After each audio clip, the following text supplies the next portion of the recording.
Students, welcome back to the channel the BST Guru, जहां आपको हर टॉपिक मिलेगा इजी एक्सप्लेनेशन के साथ, जहां से आप उसे इजीली लर्न कर सकते हैं। तो आज का हमारा टॉपिक क्या है? Meaning of principles of management. Let's start.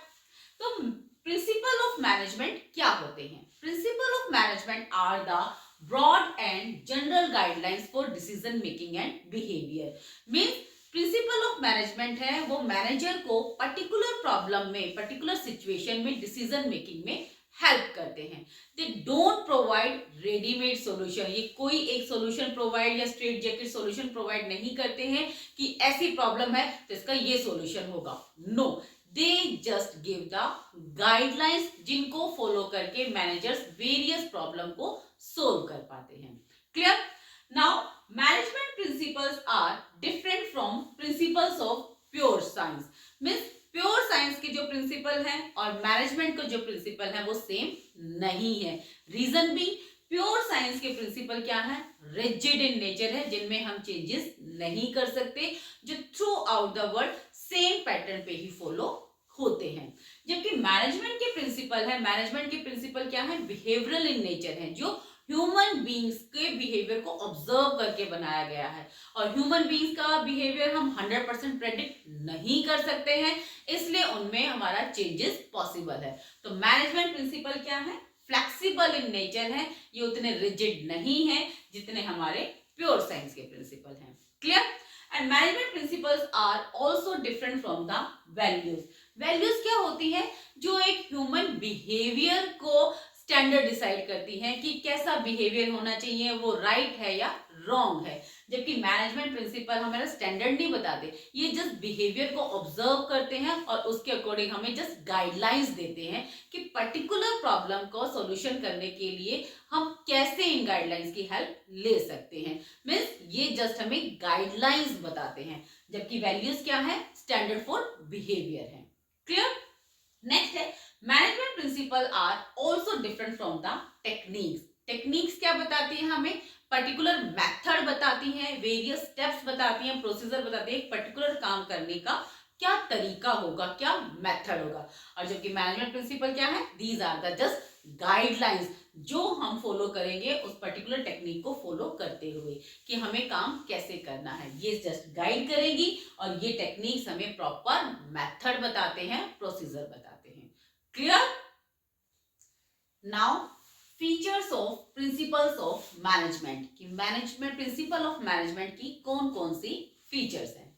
First है यूनिवर्सल एप्लीकेबिलिटी। यूनिवर्सल एप्लीकेबिलिटी का मतलब क्या है? कि जो throughout the world applicable है। मीन्स मैनेजमेंट प्रिंसिपल है वो throughout the world every type of organisation में अप्लाई होते हैं, चाहे वो ऑर्गेनाइजेशन छोटी है, बड़ी है, प्रॉफिट मेकिंग ऑर्गेनाइजेशन है, नॉन प्रॉफिट मेकिंग ऑर्गेनाइजेशन है, किसी भी लेवल पे वो काम कर रही है, हर जगह मैनेजमेंट प्रिंसिपल अप्लाई होंगे। For example division of work है। डिवीजन ऑफ वर्क, अगर हमें वर्क को छोटे छोटे पार्ट्स में डिवाइड करना है तो छोटी ऑर्गेनाइजेशन होगी वहां कम लोगों में डिवाइड होगा, बड़ी ऑर्गेनाइजेशन होगी वहां पे ज्यादा लोगों में काम डिवाइड हो जाएगा। बट प्रिंसिपल तो अप्लाई हो रहा है ना। मीन्स मैनेजमेंट प्रिंसिपल क्या है? They are universal applicability. Clear? Next है हमारा जनरल गाइडलाइंस कि मैनेजमेंट प्रिंसिपल क्या है? They are the general guidelines जो मैनेजर को पर्टिकुलर प्रॉब्लम को सोल्व करने में, डिसीजन मेकिंग में गाइड करती है कि हमें कैसे उस प्रॉब्लम को सोल्व करना है।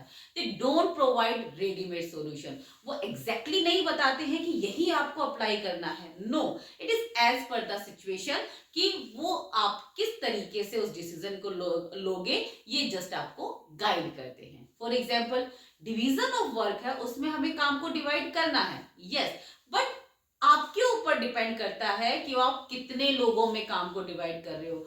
4 में कर रहे हो, 6 में कर रहे हो, 8 में कर रहे हो, इट अप टू यू।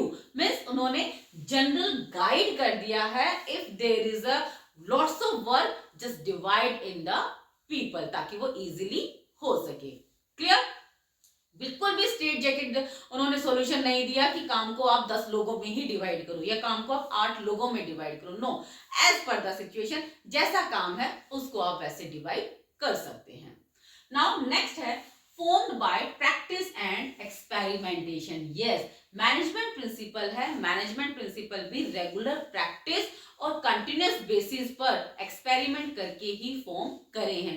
ये हमने ऐसा नहीं है कि आज रात को सोचा कि ये प्रिंसिपल हम इवॉल्व कर दें और कल हमने वो प्रिंसिपल इंट्रोड्यूस कर दिया। नो, रेगुलर बेसिस पे वर्कर्स है, वर्कर्स के काम को ऑब्जर्व किया गया है, उनका प्रॉपर्ली एक्सपेरिमेंट किया गया है वेरियस सिचुएशन में कि पर्टिकुलर किस सिचुएशन में कैसे वो काम कर पाएंगे। रेगुलर बेसिस पे उनके वर्क को ऑब्जर्व करके ही फॉर्म किया है कि ये प्रिंसिपल है, हेनरी फ्योल है, एफ.डब्ल्यू. टेलर है, उन्होंने इन प्रिंसिपल्स को इंट्रोड्यूस किया है। नेक्स्ट है फ्लेक्सिबल। यस, मैनेजमेंट प्रिंसिपल है, management principle are flexible in nature, means उनमें हम चेंजेस कर सकते हैं कि जैसी सिचुएशन अराइज होगी वैसा हम उसमें चेंजेस कर सकते हैं। जैसे अभी मैंने एग्जांपल दिया आपको कि डिवीजन ऑफ वर्क, वर्क हमें डिवाइड करना है, बट कितने लोगों में डिवाइड करना है, it is as per the situation. मेरी ऑर्गेनाइजेशन छोटी है, मैं उसे कम लोगों में डिवाइड कर दूंगी, मैंने चेंज कर लिया ना प्रिंसिपल को। अगर बड़ी ऑर्गेनाइजेशन है, there are lots of people, तो मैं लार्ज नंबर ऑफ पीपल है उनमें वर्क को डिवाइड कर दूंगी। मींस जैसा मेरा प्रॉब्लम है, मेरी सिचुएशन है, उसके अकॉर्डिंग मैं उसमें चेंजेस कर सकती हूँ। नेक्स्ट है mainly behavioural. Yes, management principle है, मैनेजमेंट प्रिंसिपल क्या है, ह्यूमन बीइंग के बिहेवियर को ऑब्जर्व करके बनाए गए हैं कि मैनेजमेंट में जो हमारे वर्कर्स हैं, की पॉइंट है, जो हमारे प्रोडक्शन कर रहे हैं, काम कर रहे हैं, उनके बिहेवियर को, उनकी सिचुएशन को ऑब्जर्व करके बनाए गए हैं कि कैसा प्रिंसिपल क्या अप्लाई होगा। कि वो ओवरबर्डन है तो डिवीजन ऑफ वर्क कर दें, अगर उनको काम पे हमें रेगुलर बेसिस पे करना है तो थोड़ा सा हम उनका पर्सनल ऑफ टेन्योर है वो प्रिंसिपल अप्लाई करेंगे, फेयर वेजेस देंगे ताकि सेटिस्फेक्शन हो सके। सब कुछ हमने ह्यूमन बीइंग के बिहेवियर को ऑब्जर्व करके ही बनाया है।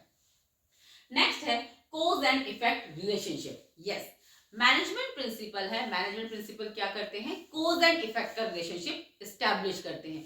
जितने भी प्रिंसिपल हैं उनको अप्लाई करने के पीछे कोई ना कोई कारण है, और अगर हम उन्हें अप्लाई करते हैं तो उसका कुछ ना कुछ इफेक्ट भी निकल के आता है। जैसे स्टार्टिंग से मैं एक एग्जांपल बता रही हूँ आपको, डिवीजन ऑफ वर्क कारण है, कॉज है उस प्रिंसिपल को अप्लाई करने का, मींस वर्कर्स ओवरबर्डन हो रहे हैं, सारा काम वो खुद ही कर रहे हैं। और इफेक्ट क्या आ रहा है उसका कि वर्कर्स हैं थोड़े से रिलैक्स हो गए हैं और एक ही काम को रिपीटेडली मैनर में कर रहे हैं, तो उनको स्पेशलाइजेशन भी गेन हो रहा है। तो मींस हर प्रिंसिपल का अपना कॉज एंड इफेक्ट रिलेशनशिप है।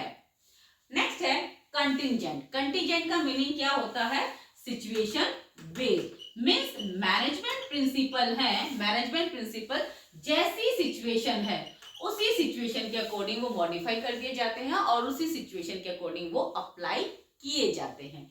For example division of work का हमने किया है प्रिंसिपल, अगर फॉर एग्जाम्पल सोल प्रोप्राइटर है, सोल प्रोप्राइटर ऑर्गेनाइजेशन है, ओनली वन पर्सन ही काम कर रहा है, तो मेरा डिवीजन ऑफ वर्क प्रिंसिपल वहां पे अप्लाई ही नहीं होगा क्योंकि लोग ही नहीं है, ऑलरेडी काम थोड़ा है, वो अकेला पर्सन हैंडल कर लेगा।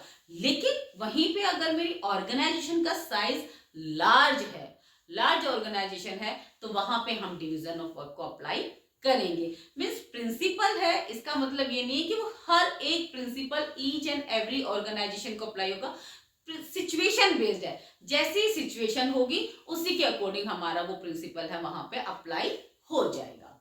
क्लियर? तो ये हमारी वेरियस फीचर्स थी जिनको आप इजीली लर्न कर सकते हो।